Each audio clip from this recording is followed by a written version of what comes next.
In California, a televised debate in the governor's race wrapped up just a short time ago on Nexstar stations. 6 candidates appeared on the stage, 4 Democrats, 2 Republicans. It was an opportunity to move the conversation forward after a couple of candidates suspended their bids, including Elex Swalwell. That one was pretty public. One of the top issues facing the state is the rising amount of people experiencing homelessness. Here's how all 6 candidates graded current Governor Gavin Newsom on how he has addressed that problem. I'm a notoriously tough grader, but I would probably give him a B on homelessness. I don't think this has been an easy problem to solve, but I do give him a lot of credit for calling attention to the problem. I'll give him a B on Care Court and Prop 1 and many of the important initiatives that he championed where I've been proud to stand with him. The governor has made efforts. We've seen him come down to Los Angeles, actually go out and try to clean some of the streets. On effort, I would give him an A. It is an absolute dismal failure, and anyone that says it's not is fooling themselves or trying to fool voters. I'd love to be in your class, Katie, if you get a B for what Gavin Newsom's done on homelessness. My goodness, of course it's an F. It shames our state, the situation with homelessness. So I'd give the governor a B- on this, and I want to start with a simple statement, which is no one gets well on the street. Joining me now for our political panel is Melanie Mason, California Bureau Chief for Politico, and from Sacramento, Mike Madrid, co-founder of the Lincoln Project, founder of the Latino Working Class Project as well. Good to see both of you. Mike, we will talk with you in a moment. Let's start with you, Melanie. You help to oversee the California Politico playbook, which is must-read every day. You write great headlines. You always have fun with that. What's the headline for this debate? Is there one? It's tough to kind of come up with one, which is not great because that is our job, is to figure out what the headline is.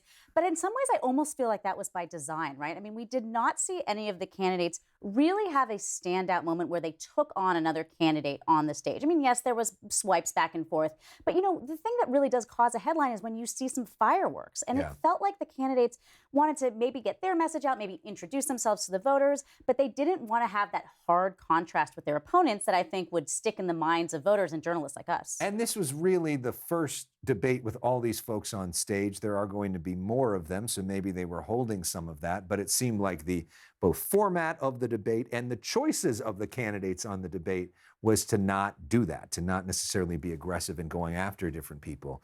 Interesting that this grade question that our colleague Ashley Zavala has asked people on her show that they picked up tonight on grading Governor Newsom getting a lot of attention. He still looms large in this whole thing, right? And he hasn't endorsed anybody. He has not endorsed anybody. And I think that tiptoeing around the question that we saw from the Democrats, I think reflects the fact that none of them want to get on Gavin Newsom's bad side. I think that was actually a much easier question for the Republicans on stage, right? They could just tee off. Simple. F, right, of course. Exactly. And to voters who, I mean, even I think Democratic voters are probably not particularly happy with the state of the homelessness in the state, for example, or the high housing prices. And so when you hear answers like A for effort or giving them a B, I mean, it feels a little dissonant to, I think, what is the lived experience of voters in the state. But Democrats don't want to do anything that makes Gavin Newsom mad. So they have to have these kind of squishy answers. Yeah, I mean, why is that? Why are they afraid to take him on? I mean, one candidate, Matt Mahan, the mayor of San Jose, has gone after him repeatedly before he ever gotten into the race, but the others really haven't. And Matt Mahan has kind of walked that back a little bit since he's been running for governor. And I think that's in part because Gavin Newsom remains pretty popular, particularly with Democratic voters in this state. So as these Democrats are trying to consolidate the Democratic voters, you know, Gavin Newsom is still, I think, is seen more positively than negatively. And so I think making an enemy, it probably puts them on the wrong side with a lot of voters. So in a debate, a lot of the questions are who won, who lost. I think it's very strange that people can bet on politics these days.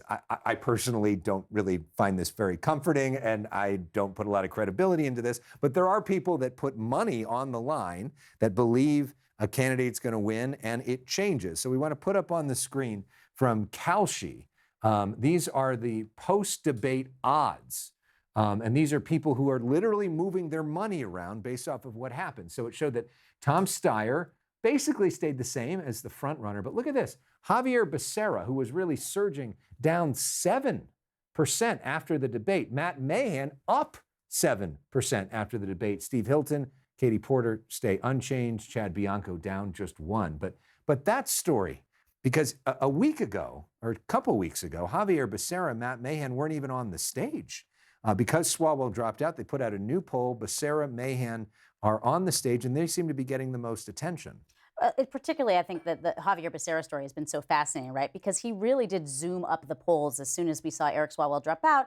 I think because, people look at him and they say he has quite a long resume. He has a lot of experience. Maybe let's give this guy a new look. And I do think, look, I agree with you. I don't think we should put too much stock in these Kalshi numbers. But I think in some ways it is an indicator perhaps of how people are viewing the momentum in this race. And for a while, the Kalshi ads were moving towards Becerra. Seems like maybe they slid a little bit back. And look, I know the Becerra team loved the Kalshi odds when it was showing that he was zooming up. And if you're going to live by those odds, you're going to die by them. And so in this case, if they're saying after the debate, maybe people are slightly less enthused, then that might tell you how his debate performance went. And Becerra was the only candidate not to go to the spin room to talk more about it. And so that may be an indication of the way they felt about it. Or sometimes if people are really confident, they feel like we left it all on the floor. Let's bring in Mike Madrid to our conversation right now. Mike, you have worked on campaigns in this state for such a long time. You're not working on one of these campaigns right now, which I'm sure is interesting for you. So you can be a more objective viewer of this. Who do you think was sort of the winner on the Democratic side? Well, thanks for making me feel so old there, Alex. Like how long I've been doing these. Look, I think that Melanie really nailed it. I mean, look, this was kind of a much ado about nothing, and I think that was by design. I think these candidates are a little bit unsure of their coalitions, as small as they are, and I think you're seeing some of that fluidity still exists in the race. I think if there were two candidates that probably did come out at the top, they would be Becerra and Mahan, only because the downward trajectory didn't emanate. There wasn't any big bad moment that was going to knock them off their heels. So I'm not too sure this race will probably move numbers too significantly, but there's still a tremendous amount of fluidity in this race. And I think we've got a long, long way to go with a lot of ups, a lot of downs, and a lot more changes and curves ahead before we get to June 2. You could argue that the biggest sort of opportunity and challenge was for Matt Mahan, who was not well known to a lot of people before this, Mike, and is trying to get his name out there, is on the stage, has a lot of money behind him, but it seems like he's kind of in a make or break moment, right? I think this was a make or break moment. He's definitely going to have a very interesting set of days in the coming week or so. The challenge for Mahan, and I know Matt, I think he's got a fantastic future. I just worry about the message that they're trying to drive. There's no lane for a Democratic Party to hear the criticism that they're hearing in this tremendously anti-Trump moment. It's kind of like telling people that they've got a crack in the foundation of their house when the house is literally on fire. Everybody wants to throw water on that fire, or in the case of Gavin Newsom, fight the fire with fire. But the foundation of those main problems, challenging and criticizing the problem, there's not a lot of appetite for that right now. And that probably explains why he's pivoted as much as he has. The question is there a lane that's big enough to break through? I think you're seeing Steyer he's kind of topping out $120 million. He's paid about $10 million per percentage point. Yeah. Katie Porter isn't moving in her range. So, yeah, I think it's a make or break in the next week or so for Mahan. If he doesn't get into contention, he's probably going to have to look at another cycle to run for governor. And meanwhile, on the Republican side, Mike, Steve Hilton recently got the endorsement of President Trump. That gives him obviously a lot of money there. But a good night, it seemed like, for Chad Bianco with the Republican base. If you are a Republican watching this, he was speaking your language. He really was. He's much more of a populist candidate, sort of that MAGA brand candidate. Hilton's got a lot of advantages. He does have that name recognition as a Fox News personality. He does run in that MAGA inner sanctum of Donald Trump. He got Donald Trump's endorsement. He also is a little bit peculiar in that he really is, regardless of kind of the shticky substance and persona that he presents, this is a substantive guy who understands policy.